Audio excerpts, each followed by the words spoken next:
Om Sahana Vavatu Sahanau Bhunaktu Sahaviryam Karavavahai Tejasvinavadhitamastu ma vidvishavahai.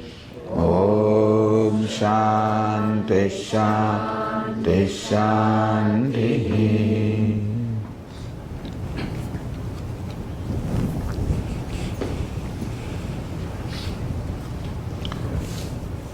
What we did last year,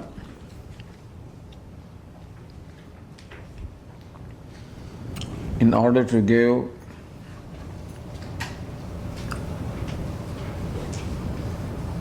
an understanding of the teaching of the Bhagavad Gita, we took some selected verses from the first two chapters of the Gita and completed most of the verses. Some verses remain to be discussed. So tonight we will review what we did last year, bring up to date for those who are new or for those who attended. So a reminder to those who attended and information for those who are new. The first chapter of Bhagavad Gita describes the condition of mind of Arjuna. As I am sure you know, that Bhagavad Gita is dialogue between Lord Krishna and Arjuna. It is a teaching, Upadesha or teaching, imparted by Lord Krishna to Arjuna, where Arjuna represents a common person. And the first chapter and the few verses of the second chapter are dedicated to how a transformation took place in Arjuna from a warrior to a seeker of knowledge. So knowledge should be imparted to a person who is interested in knowledge. There is no point in talking about Ishvara, Brahman, Atma, etc. to a person to whom it is not relevant. So when this is being told to somebody who is for whom it is relevant, then alone it will have an impact upon him. That only it will help him. So Lord Krishna imparts this teaching to Arjuna. Which kind of Arjuna? In whom the desire for knowledge arose.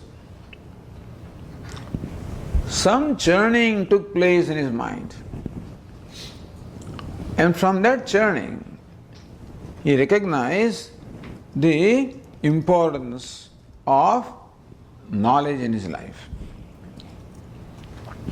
And that kind of transformation should also take place in us.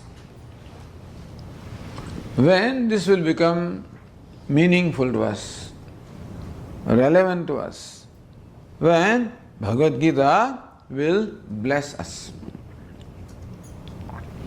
We can say that Bhagavad Gita is a moksha grantha, meaning it is meant to help the human being gain the ultimate goal, which is called moksha or liberation or freedom.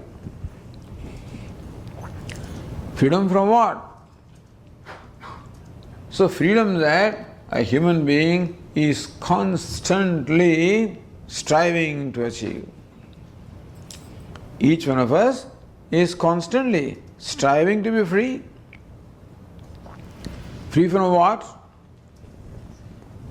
Free from shoka and moha, grief and delusion, free from grief, free from sadness, free from sorrow.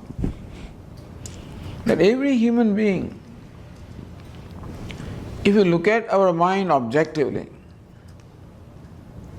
we find that every human being suffers from this sorrow or sadness.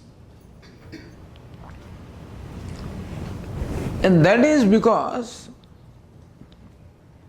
of my perception of myself, my opinion of myself, my understanding of myself, that I am a limited being, I am an inadequate being, I am a limited being. So from the birth, human being is a self-conscious being. We are all conscious of ourselves. And it is the nature of our mind to have an opinion about whatever it is conscious of. If, for example, I come in contact with you, first thing that my mind will do is to come to a judgment of who I am interacting with. Is a friend? Not a friend? Likes me? Doesn't like me? Do I like him? Do I not like him? Etc., etc. Meaning that the human mind has to come to a judgment like this, then alone we can respond. The way I respond to a situation, the way I respond to a person, depends upon my opinion or my perception of that person. Meaning that all the time we are interacting with the world, not as it is, but as we see it, as we perceive it. So I don't interact with the person, I interact with a friend with likable, dislikable.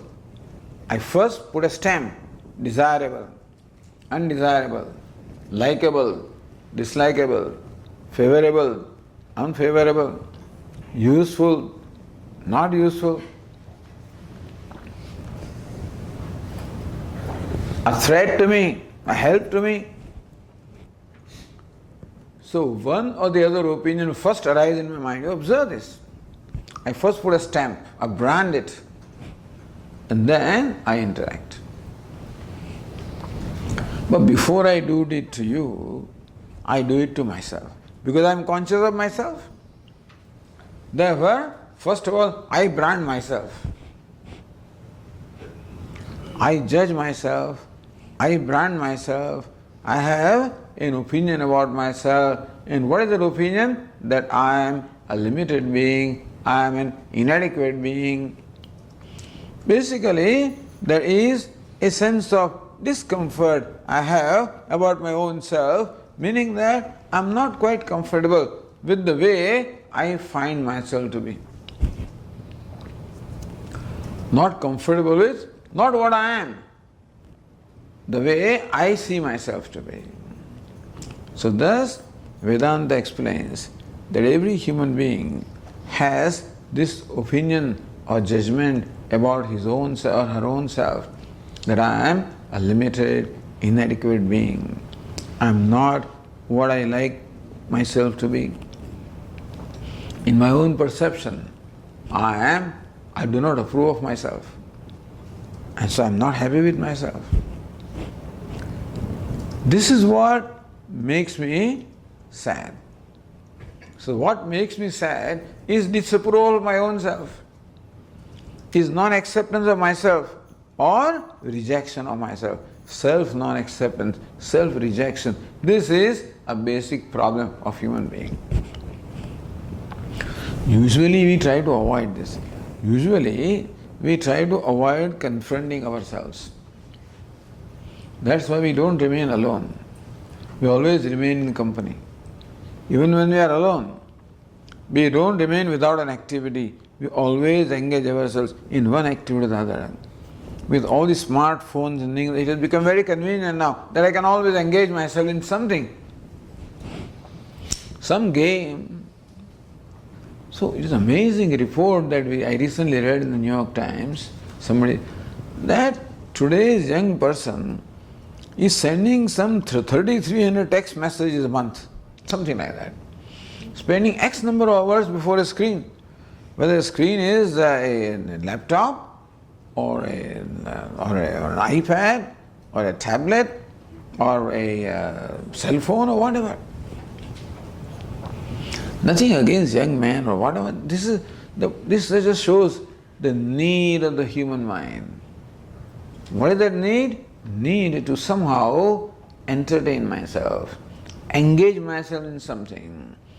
All of this is nothing but my effort to escape from myself, avoid confronting myself. So basically, many of our activities are what we call self-escape distractions, escaping from ourselves. Sometimes we are accused, you are going to temple, Swamiji, all this spirituality also is nothing but escaping yourself. All the religion, some people accuse us. You engage yourself in this puja and this and that. Maybe. So Arjuna also was like anybody else. So now he is the commander-in-chief of the Pandava army. He requests his charioteer, Lord Krishna, to place his chariot between the two armies so that he could survey the armies. And when he surveys both the armies, he finds that both the armies consist of his near and dear ones. And he could see that by the time this battle is over, nobody will survive. All his swajana, all his dear ones, near and dear ones, his relatives, friends, all of them will die. It is the prospect of death of these people that made Arjuna thinking. He needed something, everybody needs something to start thinking about life. Thank God that we don't have to confront the situation that Arjuna had to confront. But if we are lucky, something will happen in our life which will require us to confront ourselves. So, this grief that arose in the mind of Arjuna at the prospect of the death of he was just a triggering point. Something as a trigger that made Arjuna think about the deep realities of life. That grief brought Arjuna face to face with his own self. And as usual, he wanted to escape. As everybody wants to escape, Arjuna also wanted to escape. This situation was not confronting himself. So he says to Lord Krishna, now you say, oh Lord, I will not fight this battle. Meaning what? I will go away from this battlefield. Where I will he says, he justifies, I'll become a sannyasi, I'll go to forest, I'll meditate. So you give some new guys, some new garments to what you want to do. Some new justifications. So Arjuna wanted to give justification for what he says, it's a very noble purpose to go to forest, meditate. I mean, who will say no to that? But Lord Krishna could see, this is an escape. Please come forward so that people coming at the back can join you. Please come forward. There is a lot of space here, a lot of room here. Those who can sit on the floor may sit, to leave some chairs for those who cannot.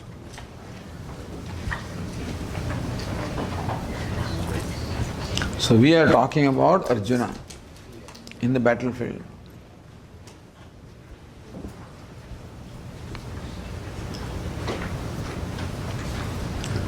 So in fact, when he says to Lord Krishna, how can I fight against my own people? How can I be happy? Swajanam katham hatva sikhanasya madhava. Hey Madhava, O Lord, how can we be happy killing our near and dear ones? And so I see no justification. Nacha shreyo nupashyami hatva swajanamahave. By killing my near and dear ones in the battlefield, I do not see what good will come out.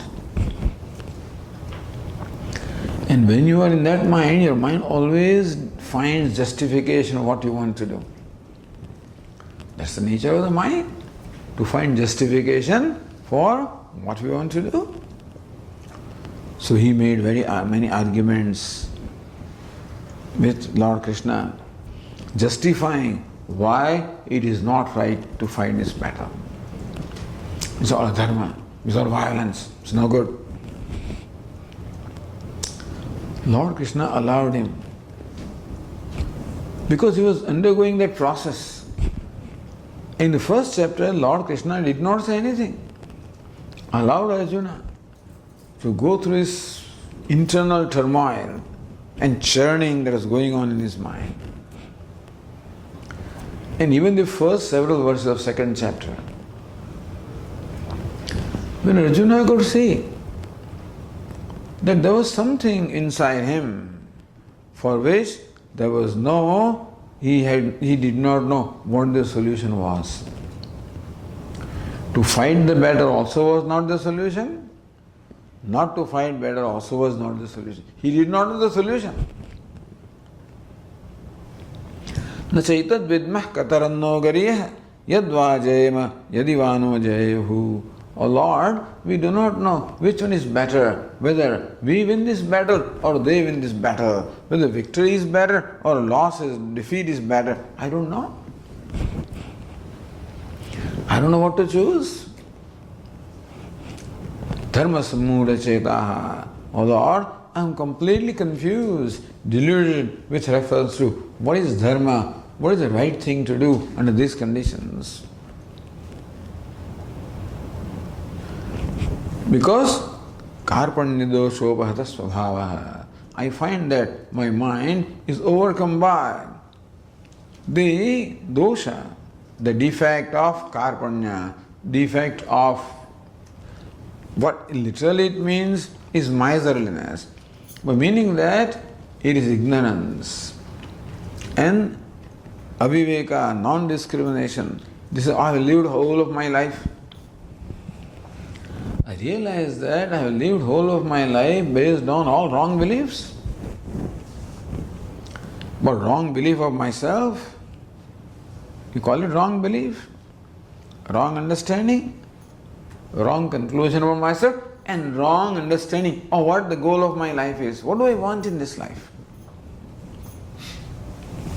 So far it was very clear what he wanted. He wanted victory. Will bring him kingdom, power, means of happiness. Was very clear that this is what he wanted. So when he came to the battlefield, it was very clear. So with all the enthusiasm, he goes in the midst of the battlefield and says to Lord Krishna, please place my chariot between the two armies. I'll see who are the fellows with whom I have to fight. I'll take care of them. Who says that? And Arjuna, who is convinced that I should fight this battle. What does the battle bring him? Victory and kingdom, etc. So that was it. That he understood that to be goal, and that is what justified his action of fighting this battle. But somehow when this churning took place in his mind, he could see that all the accomplishments of this battle cannot really solve his problem. The deep grief he was feeling, because Lord Krishna did not agree with him to escape,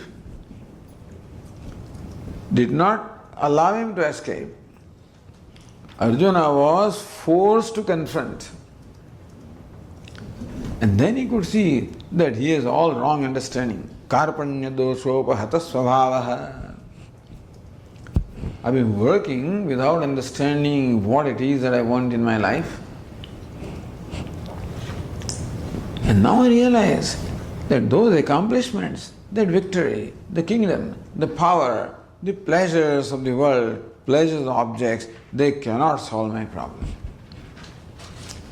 Nahi prapashyami mamapanudyat yachhokamuchoshanam indriyanam avapya bhumava sapatnamruddham. O Lord, if I get the unrivaled kingdom of the whole world, by winning this battle, if I get unrivaled kingdom of the whole earth, even that will not make me free from the sorrow which I am feeling. Even if I get the kingdom of heaven, I do not see what accomplishments in life, what worldly accomplishment can make me free from this grief that I am feeling. So thus Arjuna was made to confront with himself, and he could see, because he was a pure-hearted person. He is Arjuna. So Arjuna, Rujutvat Arjuna. Ruju means only straightforward. Very straightforward person. Added to dharma, righteousness. So he had the preparation of the mind that this situation will teach him something. Many people going through the variety of situations, they don't come out with this kind of understanding. But he could. That what I am searching for in my life, I do not know what it is. And the means available to me are not the means to solve that problem.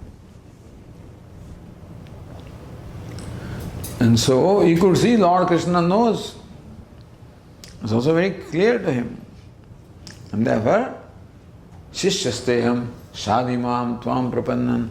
Oh Lord, I am your disciple. I am surrendered to you. Please teach me. Please guide me. As it is, Lord Krishna was a charioteer, symbolically charioteer of his life. A charioteer means a driver, leads your chariot, isn't it? It is not the one sitting in the chariot, but the charioteer, the driver in fact, leads him to his destination. So here is the right guide, right charioteer to lead him to the destination. So teach me what my destination is, teach me what the path is, teach me what I should do. This is what is intended in Arjuna's question. So this is a background in which Lord Krishna began his teaching. He did not begin until all this happened, understand? The whole first chapter was allowed. The first 10 verses of second chapter were allowed to happen. When Arjuna himself saw the need. So only when you teach a person who sees the value of the teaching, then it will work. Otherwise it won't work. When we when we were trained and educated in our ashram with all the Vedanta and all enthusiasm, as brahmacharis, so you look for any suspicion, the moment you see a person, you start pouring a Brahma Vidya, so many, because that you just want to give it out. Somebody comes to meet you, then you find out that he has come with only the astrological charts of his daughter. He wants to know, Swamiji, do you know astrology? What do you think about my daughter? That is his requirement. But before even I just pour out. It doesn't work.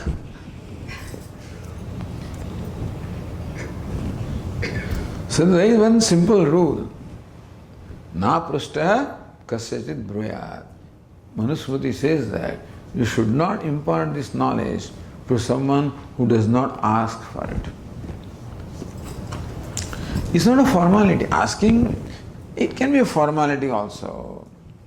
You know what is meant by asking? That one who sees a need for it. That's what is meant by asking. Not a formality that I went and asked. That formality also is followed. Basically, what is behind that advice on the part of Manu is that you should impart this knowledge to the one who is interested, who has value for it. So then now Lord Krishna had to do two things. First of all, teach Arjuna what is the goal of life. Well, that was Arjuna's problem also. And what is the means of achieving that goal. You see, we should know two things. A driver has to know two things. What's the destination and what is the path leading to destination. So Bhagavad Gita teaches us what the destination is and also what is the path leading to the destination. What's the destination?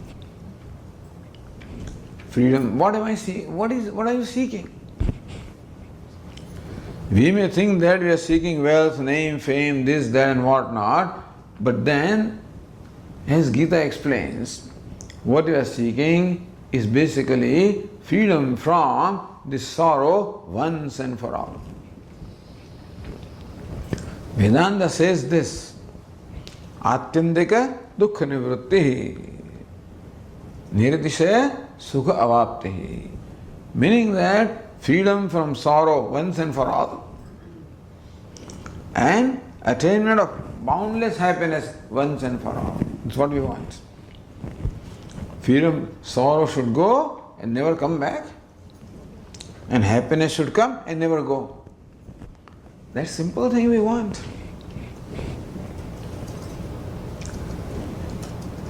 But we don't know where that is.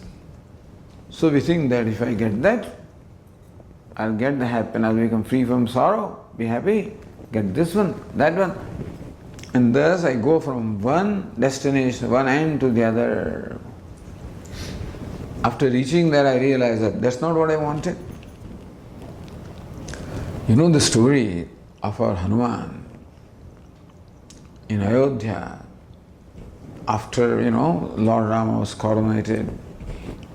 It's said that once in the evening, Lord Rama and Sita were, going for a walk, talking about the old days, and Rama telling Sita what all Hanuman did. Hanuman was walking behind, the servant. Hearing all this, Sita ji was so much overwhelmed with, emotion. She took out a pearl necklace, a very, very valuable pearl necklace from her neck. Hanuman was following them. Hey Hanuman, here, take this. So pleased with you. They continued to walk. Hanuman continued to follow them. After a while, Sita ji heard some crackling sounds coming from behind. Looked back, and what does she find? This Hanuman is a monkey. So he took that pearl necklace, take out one pearl, put it between his teeth, crush them, break it, split it, look for something and throw it away. Take another one, split it, throw it away. Sita ji was so moved. Sister, what are you doing? Do you know what I gave you? How valuable it is? And what are you doing with it? You are splitting every pearl and throwing it away? And you are opening it and looking, what are you looking for? Mother, I'm looking for my Rama, whether it is there or not. I don't find it, so I throw away. Because Rama was right in his heart. He cannot find it where it is not. Thus every human being is seeking the Rama. What is the Rama? Freedom from sorrow once and for all and attainment of happiness once and for all. Call it Rama. Ramante yogino yasmin. The one in whom the yogis revel is called Rama. Or one who revels in the hearts of all. Rama means one who in fact, one who makes you rejoice. One is source of ananda. That's what a human being is searching for. Every accomplishment in our life is like that pearl. We split, we don't find it, go for another accomplishment. Split, don't find it, go for another accomplishment. For what? What is right in the heart. And so, Lord Krishna says to Arjuna, Ashochan anvasojastvam, Arjuna, you are grieving for no legitimate reason. There is no legitimate reason for you to be sad, unhappy, grieving. What's the cause of the grief? That also we do not know. Basically in our life, we do not know what is causing me sadness. What makes me sad? What makes me unhappy? What causes grief? That itself we have misunderstanding. What is my understanding? You are the cause of my grief. You did this to me. You did not do this to me. You did not give me this. You gave me that. Honor and dishonor, gain and loss, victory and defeat. This is how the world is treating us. Sometimes honors us, sometimes dishonors. Sometimes victory, sometimes defeat. I think that this world is the cause of my sorrow. My mother-in-law, my father-in-law, my daughter-in-law, my this law, my this fellow, my boss, whatever, X, Y, Z. It is our conclusion that world that I confront is the cause of my sorrow. So we always rearrange the world, Rearrange our furniture, rearrange our curtains, rearrange our house. Then you change the house, it doesn't work. Something wrong with this house, Swamiji. Since we came, something's happening, And so we're changing the house, change the job, change even spouse, change all kinds of things. We do that. Hoping that we will reach that ideal setup where no sorrow is there. Ask them to write, what is your dream? Then dream house and dream this and dream that, and we are trying to, fulfill the dream. Not knowing what the real dream is. So we fulfill the dream of a big house, that gets fulfilled. A big car, that gets fulfilled. But the real dream doesn't get fulfilled. What is that? Becoming free from sorrow, free from smallness, becoming comfortable with myself, being happy with myself. That's all I want. So first teaching of Lord Krishna, Ashochan anvasojastvam.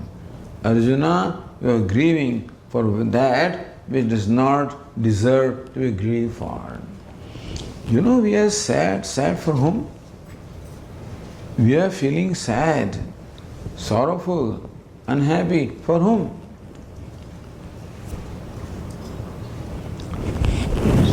Lord, for Bhishma and Drona, they will die. That makes me sad.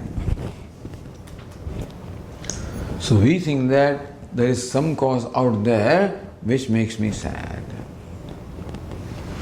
Really, we are sad for whom?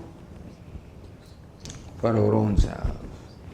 Nobody feels sad for anybody else, I'm telling you. We become sad only when we get connected to something. Death of Bhishma and Drona makes him sad because they are my gurus. Gurun ahatvahi mahanubhavan. They are great souls who are my gurus, my revered ones. How can I kill them? So they are my gurus. That's how he gets connected with them. Arjuna has fought many battles. He didn't get connected. So nothing bothered him. Death is not new for him. Killing is not new for him.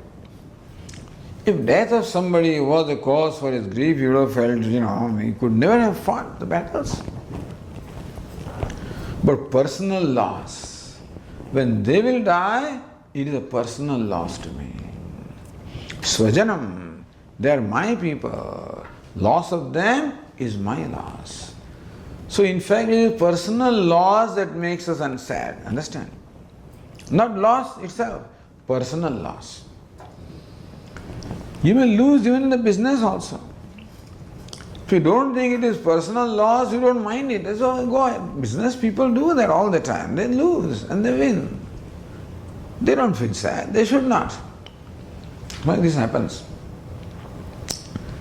But if you lose something and feel, I lost it. Because of me, Swamiji, I lost. I did not know how to do business. I did not know where to invest. I did not know that. Once I start blaming myself, I feel sad. So I am the cause of sadness, which I, who is inadequate, who is incomplete, who is incapable, who is inefficient, who is no good, who has suffered a personal loss. So we should know what is the source of this sadness. I is the source of my sadness. Which I? The inadequate, the incomplete, incapable, helpless. So when I feel I am helpless in a situation, become unhappy. I am inadequate, become unhappy. Inefficient, become unhappy. So Lord Krishna says, Arjuna, you are grieving for yourself. You don't deserve to grieve for, because you are not what you take yourself to be.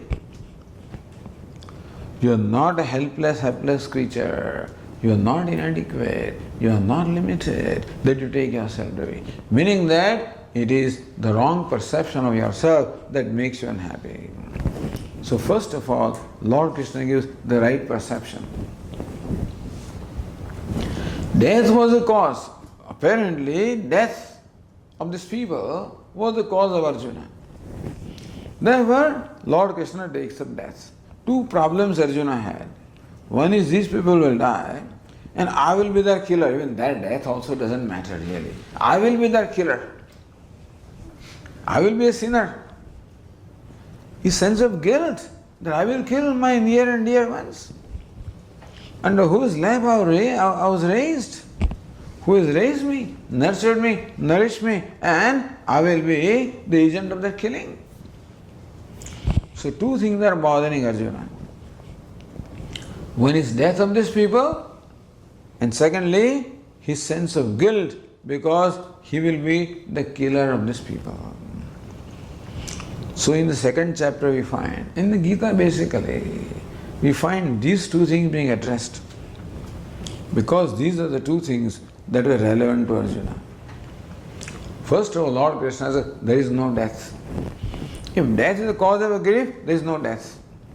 If you are grieving for death, there is no death. Who do you think Bhishma is?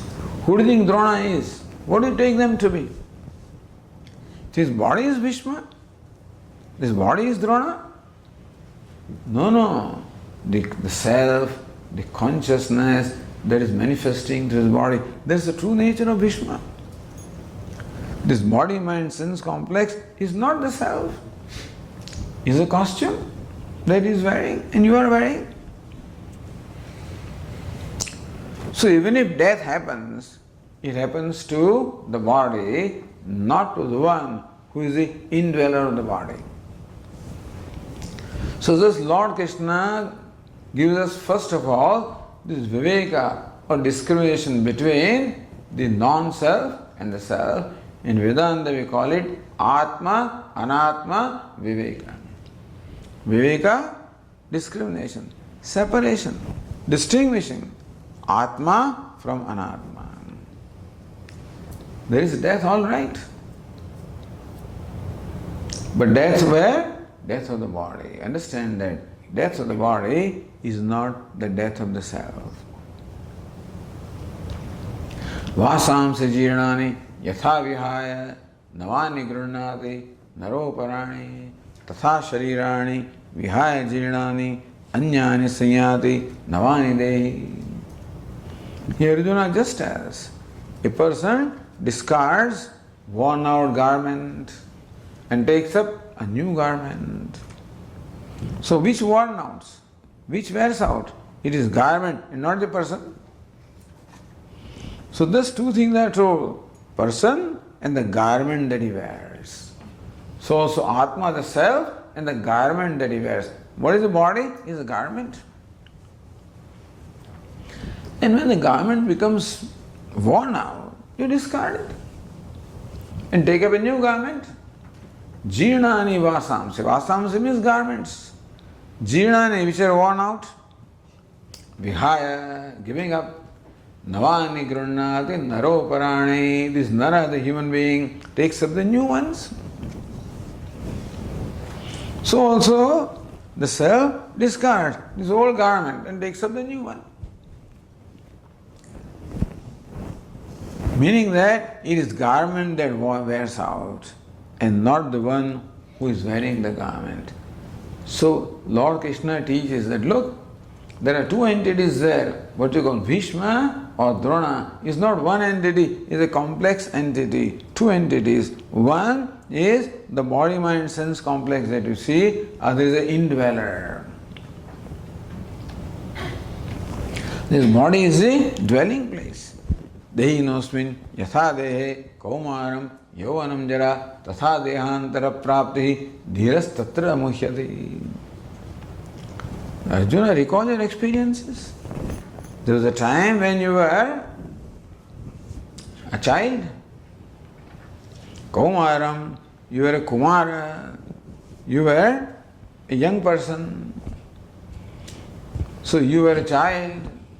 Yovanam, you were a youth. You were middle-aged. You get old and depart. All of these are states of the body. The childhood, the youth, the middle age, the old age, and even death and birth. All of these are the states of the body. There is the word Dehi. Dehi means what? The indweller. Deha means body. Dehi means indweller of the body. The indweller of the body is aware. Am I not aware? If you recall, I knew that I was a child. Swamiji, when we were children, this is what we did. People, when they start talking about themselves, and they need a lot of time. So when we were children, this is what we did, particularly old people.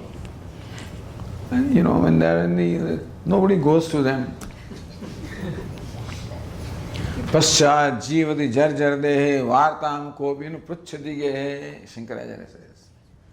As long as this fellow was useful, so long everybody attended to him. Once he is no good now, he is not making money, he is of no use now, he is a burden. Vartam kopinu pruchhati gehe. He lives in a corner of the house, nobody even asks of his well-being. So that poor man is in thirsting for a company. So you go there, and that's a great seva you can perform. And all these retired people so they are always looking for somebody they can talk to. So you go and just listen. That's a big seva. And they will start from the childhood. When I was a child, we did this. When I was youth, we did this. When we grew up, we did this. Now who says this? The one who can see the childhood, who can see the youth, who can see the middle age, who can see the old age. I was a child, I was a youth, I was middle-aged, I am old, I will die. All of these statements very clearly mean that the I who is witness to all these states is different from the states which belong to the body. Anyway, thus, hey Arjuna, death does not deserve to be the cause of sadness because the self never dies. Na jayate, mriyate va kadachit is neither born nor does it ever die. And the body, but the body will die. Then you can't stop it. Jatasya dhruva mrityuhu dhruvam janma mritasya. What is born, the death is certain for what is born. So no death for what is not born, which is self. So that should not cause you grief. And body also should not cause you grief because what is born is going to die. What's the use of grieving about something you cannot change? Tasmada pariharyarthe natvam shochitumai. Hey Arjuna, it does not deserve, you do not deserve, does not behove of you to grieve for that which you cannot change. Although every day we can cry, oh, sun is setting, oh, when will it come back? What rises will set. Night will follow the day. That's how the life is. And we have to be comfortable with that. Comfortable with the realities of life, which we cannot change. So death is the reality of life for the one who is born. And therefore, it is only proper and intelligent that we develop comfort with the realities of life. So two things. Number one, for Atma, there is no death. For body, you cannot avoid death. And therefore, there is no room for shoka or the grief. So how do you know? By self-knowledge. By knowing that you are in fact free from birth and death and old age and disease. But Lord Krishna, what about I'll be their killer, what about that? I'll be a sinner? Then Lord Krishna says, look, you the self never does anything. Two things. Does not die is one thing, does not do is another thing. Yenam vetti hantaram, yaschainam manyate hatam, ubhauto nvijanitah, nayam hantina hanyate. A person who believes that I am the killer, he doesn't know himself. Other fellow who believes that I am being killed, he also doesn't know. Nayam hanti nahanyate. The self neither kills nor is being killed. Arjuna, if you knew who you were, you know that you are not the doer of any action. Who is Atma? The self is actionless. This is a theme that we find throughout Bhagavad Gita. So, basically, as far as death is concerned, we find that being treated in the second chapter. Now and then you find. But second important theme in the Bhagavad Gita is to reveal this fact that Atma, the self, is actionless. The self does not perform any actions. You know who performs actions? The fifth chapter says about a wise person. You know what he says? Neva kinchit karometi yukto manyeta tattvavit. The wise person says, I don't do anything. Pashyan, Shrunvan, Spushan, Jigran, Ashnan, Gachan, Swapan, meaning that performing all the regular activities that we perform. Like speaking. What do I say? I am speaking. What will you say? I am hearing. I am eating. I am drinking. This is what we do. Or we think we do. Wise person says, I am not doing anything. He says, I do not speak. He's speaking, and so what does he say? I do not speak. Now who speaks? You're speaking and saying, I am not speaking. You follow? He is looking at you. I don't see. He is listening to you. I don't hear. Pashyan, Shrunvan, seeing, he does not see. Hearing, he does not hear. Talking, he does not talk. Walking, he does. Then who does all this? Indriyani indriyaseshu vartante iti dharayan. It is my sense organs which are interacting with the sense objects. I don't speak. Then who speaks? My organ of speech is speaking. I don't hear. Who is hearing? The organ of hearing performs the act of hearing. Organ of speech performs the act of speaking. These organs, the sense organs of action, perception, they perform all the action. They interact with the world in my presence. And so this means self is actionless. No kartrutvam, no bhoktrutvam. No doership, no enjoyership. Kartrutvam, the sense of doing. Bhoktrutvam, sense of experiencing. All doing and all experiencing take place at the level of the costume, not at the level of the self. Anyway, so briefly, this is what we call the goal, this knowledge. Self-knowledge is the ultimate solution of the problem of sadness. Recognizing that I am the one whom sadness cannot touch. If I was a doer, then sadness can touch me. See, if I take myself as a speaker, it's likely that I may say something if I am not attentive, or if something happens to me, I get angry at you. While talking to you, I look at you and these fellows don't understand. Suppose I get angry for my own reason. Then I may say things that may hurt you. If I'm angry at you, I'm intolerant of you,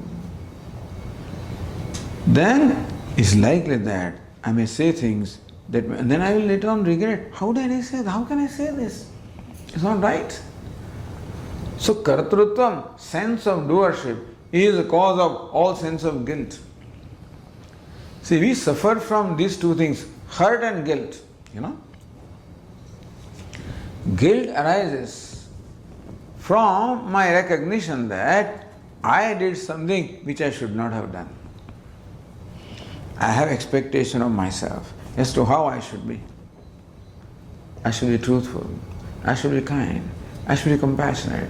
That's what I expect myself to be. And when I found myself to be cruel, when I'm not in control of myself, when anger, kama, krodha, lobha, when passion, anger, greed, jealousy, frustration, one of these things takes over me, then what I do always goes against my value. And then I regret. So guilt is one cause of suffering. What's the cause of that? Cause is sense of doership. I am doing it. Second is hurt. When can hurt arise? Hurt comes when you treat me in a certain way. When I feel that I treated somebody in an improper manner, then guilt arises. When I feel that somebody treated me in an improper manner, then hurt arises. When I feel that you did not respect me, did not honor me, I feel hurt. That arises because of what? I am the experiencer, the bhokta. So kartrutvam brings about guilt, bhoktrutvam brings about hurt. Now you find out a third thing that makes us unhappy. Think about it. When you go home,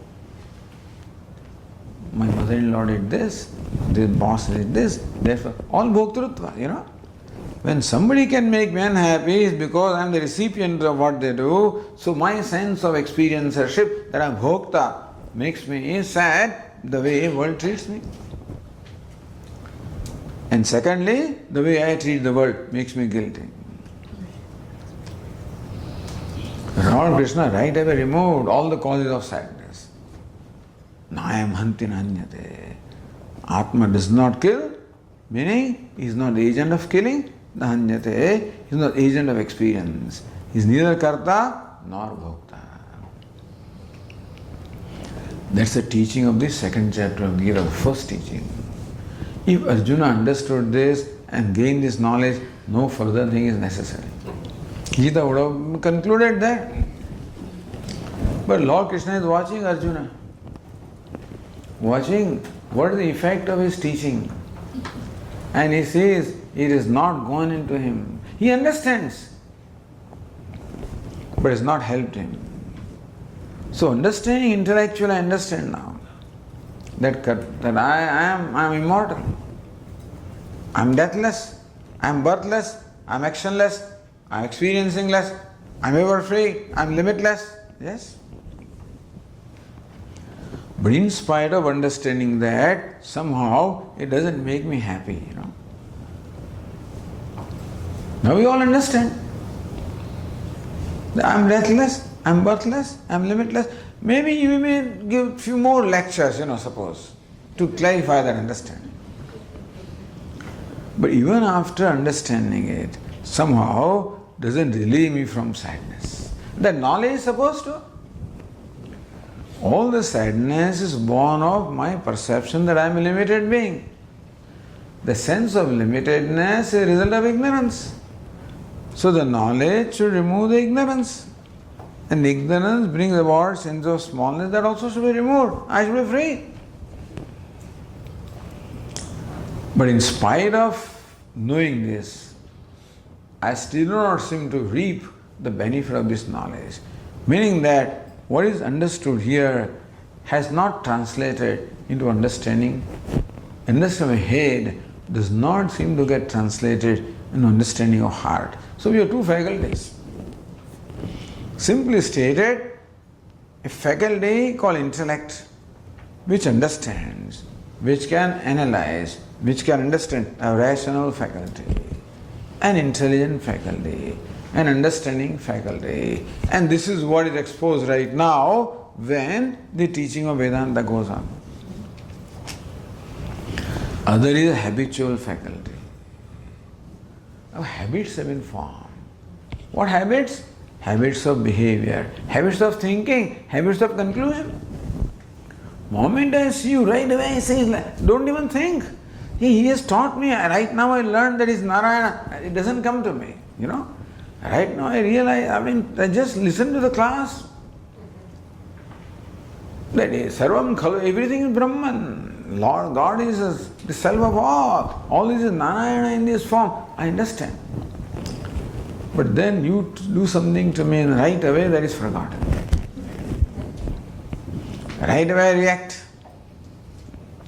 There is a reacting faculty,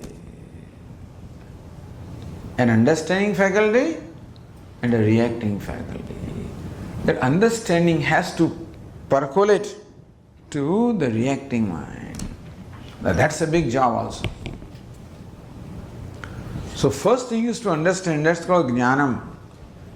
Second thing is to bring an alignment between the reacting faculty and the understanding faculty.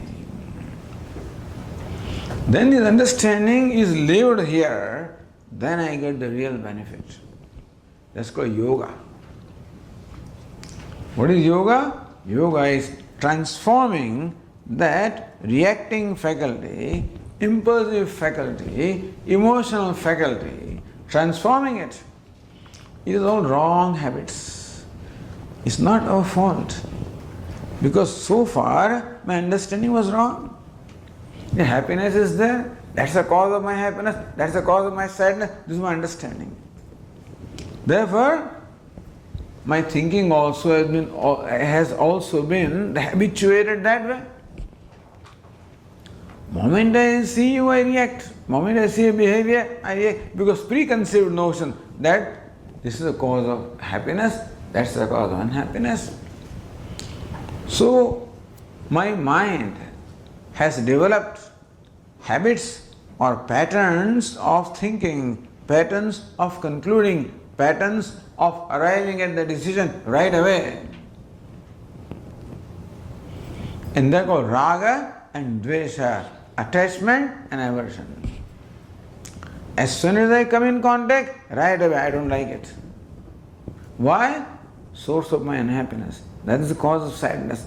I hate it. That is the source of happiness. I love it. So right away my mind concludes, source of unhappiness, source of happiness. Without thinking.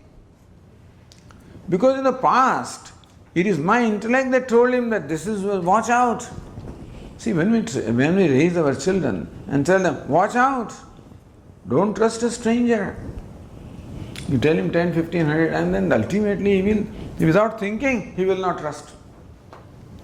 He will watch out, Similarly, we have kept on telling our mind, all this, not this, but from time beginningless.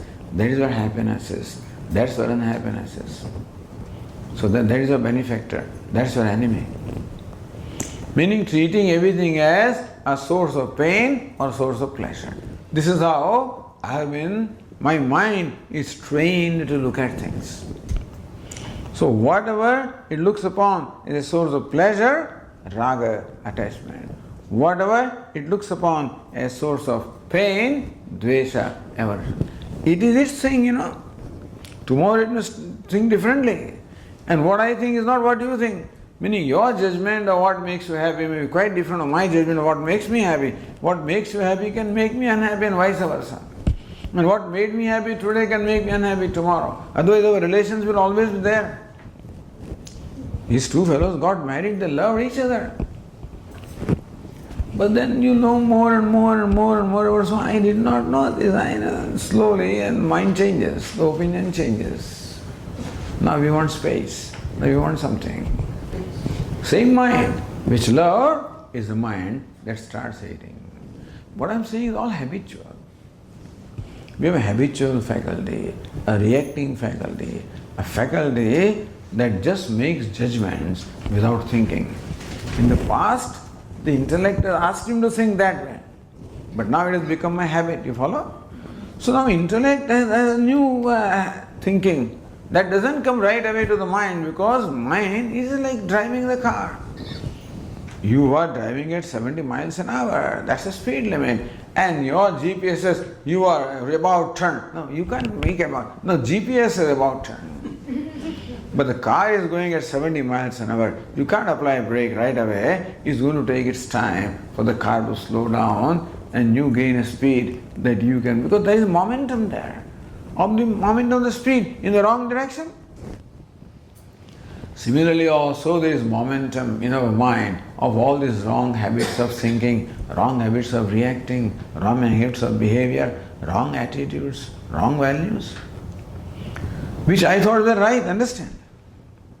I thought being angry was the right thing to do, he deserves that, he must be punished, so I thought it right.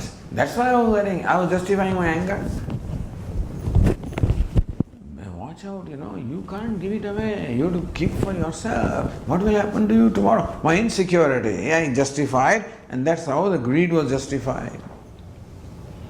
So far, greed was necessary as a protecting mechanism. Kama, Krodha, Lobha, all these things were defense mechanisms. I thought I need to be angry to protect myself. I thought greedy is required to protect myself.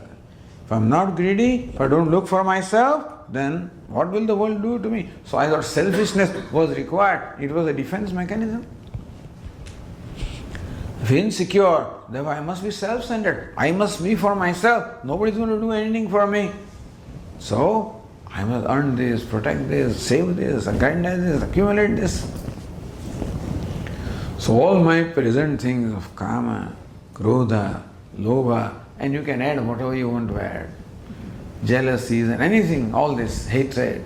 All of these are so far justifiable to me because then only I can survive, otherwise I cannot survive in this hostile world. I have to protect myself. I keep on fighting with those forces which I look upon as threat. And keep on siding with those forces which I look upon as helpful to me. This is my life. From time beginningless. Meaning the ignorance is solidified. Ignorance not only remained at the intellectual level, ignorance is solidified into my habits, my attitudes, my values. And therefore, a solid thing is needed to remove that. That's called Karma Yoga. Therefore, Lord Krishna teaches. What is Karma Yoga? The yoga of attitude. All this ignorance and all wrong thinking has given wrong attitudes. What's my attitude? Selfishness. So self-centeredness, coming from insecurity, coming from justification of my need, coming from justification that I must protect myself. So insecurity. I am an insecure person because I am a limited person, small person, and the whole world is against me and I have to protect myself. Watch out. Insecurity, fear, that's where I am functioning from. And therefore I have to protect myself. Therefore I look at every situation for what, how to get benefit from that situation. What is in it for me? What I can get from that? How I can use it? How can I exploit it? How can I take advantage? That has always been my attitude so far. Coming from selfishness, insecurity.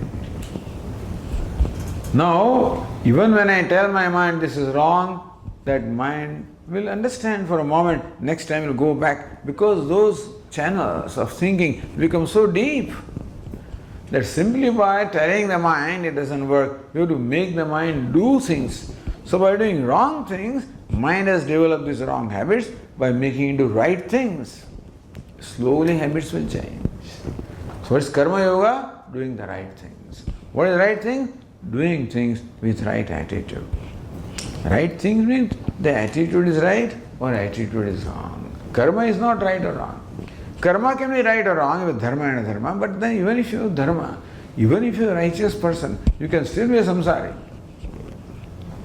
Meaning that I can be performing good karma, punya karma, performing worship, giving charity, doing yajna, yajna, dana, tapah, karma, all austerity I am doing for what? To protect myself. So all even yajna, dana, tapa, they are religious actions. Yajna means performing worship. Dana means charity. Tapa means austerities. A person may be a religious person, a sincere person, but a misguided person. He does all of this for what? To protect himself. So I will get punya, so I will have this, I will have that protection for me. And still, always doing what he does for his protection. That this money I should have, Bhagavan, do that for me. That my son should be placed like, do that for me. My daughter should like, do that. So I see security in all of these things. In my daughter, in my son, in my spouse. Naturally. I'm not saying it's wrong, but that is what we think. That's right now our agenda. And all our attitudes come from that. Unfortunately, more I try to satisfy my self-centeredness, more it becomes stronger. More I try to more I try to work for my insecurity, it becomes stronger. Because lack of money, if it was cause of my insecurity, money can make me secure. But after getting all of that, insecurity still remains. If lack of something made me insecure, then by gaining that I can become secure. I do become secure. Yeah, $1 million came, I'm happy. For what? 15 days, 1 month, 3 months. Then you get used to it. Go to a new house, we're very happy for 3 months, 6 months. Human mind gets used to anything. Then what next? It will start asking questions. He has broken that pearl. He has discovered what hollowness is there. And now it goes for another pearl. But person never asks why is this happening. Never asks. Arjuna was very fortunate that he had the right teacher in front of him who made him see all these things. First of all, Vedantic teachers make us see how we are operating in our life and what is the real cause of all our problems of sadness. Meaning, ignorance is the original cause of sadness, but then all wrong attitudes born of ignorance are the solid cause of sadness. What's the attitude? Self-centeredness. What is in it for me? I want to use everything. I want to exploit everything. I want to take advantage of everything. That's my general attitude. So Lord Krishna says, yajna arthat karunonyatra. No, Lord Krishna teaches an attitude of what? Selflessness. So, perform action, not for fulfilling your self-centered desires. Perform action to fulfill the desire of Ishvara. Desire of whatever is in front. Ishvara is what is in front of me. Yogastha kuru karmani sangam tyaktva dhananjaya. A tough job. Karma yoga is not, that changing attitude is not easy. So bhakti is something available in the street. It's not. Bhakti requires same, that's karma yoga is bhakti. So Lord Krishna, Yogastha Guru Karmani, Sangam Tektva Dhananjaya, Siddha Siddhyo, Samo Bhutva, Samatvam, Yoga Uchyate. Yogastha, perform the action. What is yoga? Perform that action to please Ishvara, not to please your ego. What is ego? The self-centered one, the insecure one. That's called ego. Don't perform the action just to satisfy your self-centered ego, because the fellow will never be satisfied. It will demand more and more. Perform action to satisfy Ishvara. Sangam Tektva Dhananjaya. I do a lot of puja to satisfy Ishvara, but then I always want a reward from that. Sangam Tektva. Don't ask for a reward. So do things for pleasing them without asking for a reward. Very tough thing. Karmanyavadikaraste ma phaleshu kadachana. Perform your action as an offering and do not seek any personal reward from that. Ma phaleshu kadachana. That's the Karma Yoga. So we have come to that verse last time. Karmanyavadikaraste ma phaleshu kadachana. So tomorrow we'll complete the discussion of that verse and then proceed further. Now. Om Purnamada Purnamidam Purnat Purnamudachyate Purnasya Purnamadaya Purnameva Vashishyate. Om Shanti Shanti Shanti. Hari Om. Shri Gurubhyo Namaha. Hari Om.